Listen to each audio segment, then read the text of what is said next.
Welcome to Kate's Pilates Kitchen with one more lecture about your breathing. So this little stack is supposed to represent your legs, your abdominal torso region, your rib cage, your head. I wanted to show you one of the concepts we talk about is masses and spaces, which really talks about the organization of your body parts. And so for what I'm about to tell you about breathing, think about that we need, let's say, flatness, like not to be tipping at any of these spots, or else we are not going to be able to stack these major segments. When we talk about masses and spaces, the masses we're stacking are your head, your ribs, your pelvis, but I'm just representing that with the torso over the legs directly. And that's the equivalent of you standing in optimal posture with your weight over your heels. So really, I'm going to take the head off. Ow. Often what I'm seeing with people tilt, in their pelvis forward or backwards, or in their rib forwards or backwards. But as you'll see, if I do one, it has to affect the other, right? Or else this would just fall down. So in your body, because of dynamic stability, even when your posture is bad, you're making a system that works. So if your pelvis tips forward, your ribs are tipping back, and that's going to cause a big rib flare. All right, so that's step one. All right, so I've taken out your torso, and I want to just talk about that specifically really quick.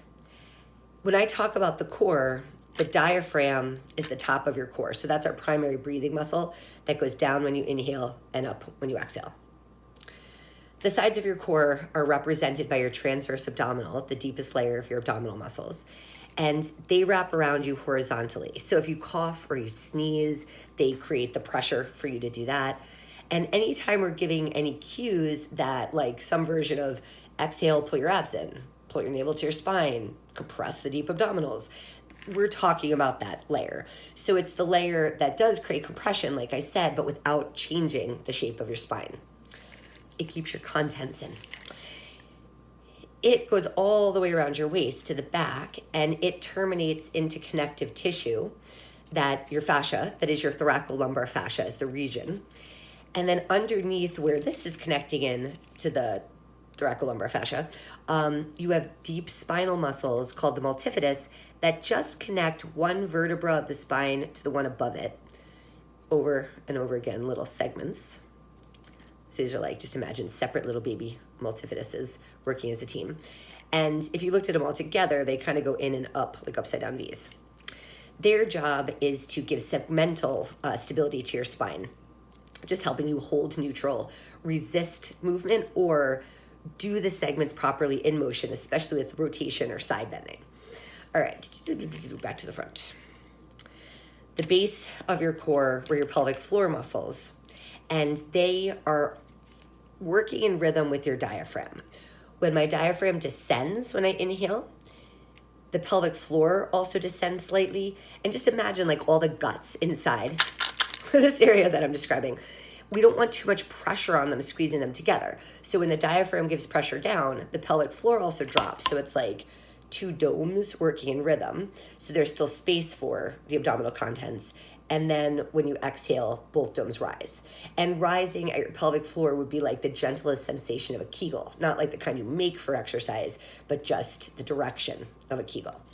While that's going on, your abdominal muscles are also responding to your breath, getting slightly bigger when you inhale, again, for more room for your organs, and then compressing when you exhale.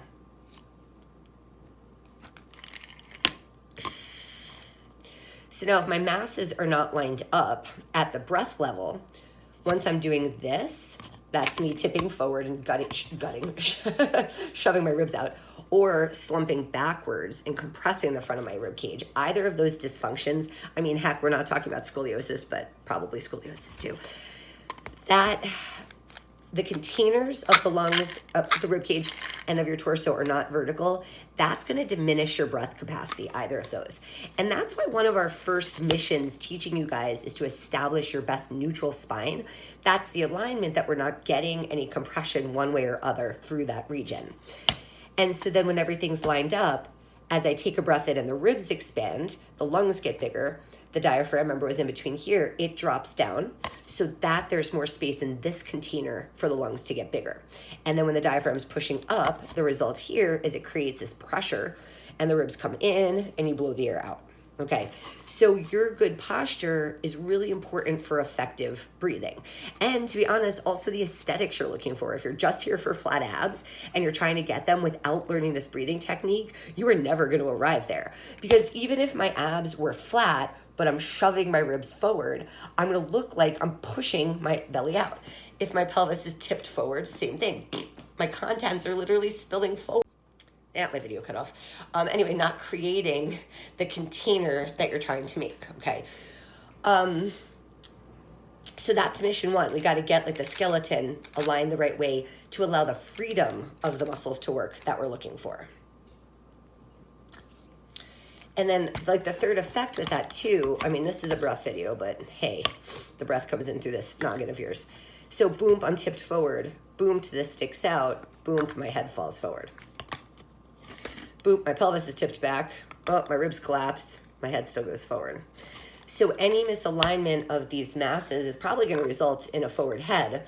And when you have compression up in your neck, that's going to affect your breath capacity too. You're more likely to be a mouth breather, not to hold your tongue in the correct position in your mouth. And so that too is just going to diminish your breath capacity and make you use all these extra muscles up here to breathe that weren't really supposed to be the primary muscles. All right, I know you're not getting my body here, but just like as a simple drill right now, I'm going to go into bad posture. My bad posture is legit.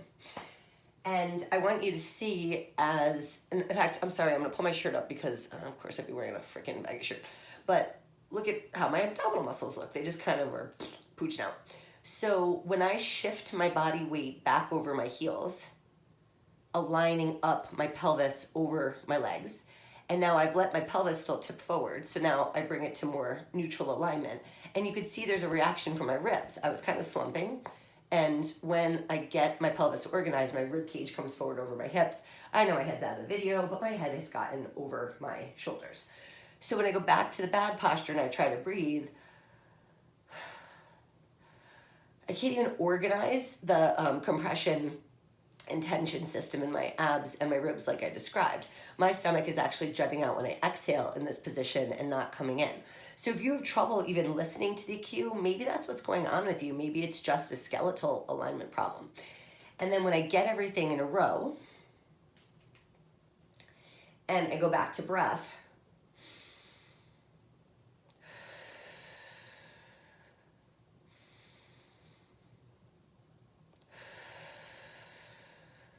you can see I'm not letting go of my abdominals when I breathe in, but the abdominal wall is expanding forward. And then when I breathe out, it's compressing back in. And now I've got the rhythmic pump of that whole deeper inner core unit helping to support the pressure in my abdomen when I breathe. Now, for those of you with back pain, just my last note, the fascia that I described that was deep and came into this part of your low back, it is the same fascia that's touching those deepest spinal muscles, the deepest layer of the abdominals, but it also, every abdominal muscle attaches into this. Really all my organs attach to it because your fascia is just one piece of the tissue. So even though there's very tiny, like spiderweb bits of fascia around your organs, it still has a connection via this big area. And then your most superficial muscles back here, your lats coming up, your glutes going down, they originate out of this fascia as well. So at a superficial level, this fascia has to be thick and strong like strapping tape so that these big powerful muscles can make contractions, you know, for you to walk and stuff without like ripping off your body. So the connection of what you do properly in those deep muscles directly affects how you engage your more superficial muscles, whether you mean that for just good posture, because your lats and your glutes help keep you erect, whether you mean that for walking, whether you mean that for support to diminish low back pain, or if again, it's just aesthetics. If you want to just lift weights and be like super jacked, you still are going to get better results if you consider your breath for realsies, your breath and your alignment before you do any exercise. I fear some of you never really got that in you when you started Pilates because there's so much to take in at the beginning of doing Pilates. And I know it's super awkward to have someone staring at you all the time telling you what to do. Me, I'd be in fight or flight. I wouldn't be learning anything about my breathing in that situation. So now I know you're comfortable. You know me a long time. You know that when I stare at you, it's out of love and not judgment. So I want you to go back to that basics of thinking why you are here, and know that just fundamentally, like if we can get that as the root of everything we do, I breathe and then I bleh, you are going to get so much more out of your workouts without changing a thing you're doing, whether it's at home in the mat classes or at the studio in the reformer classes. Good luck.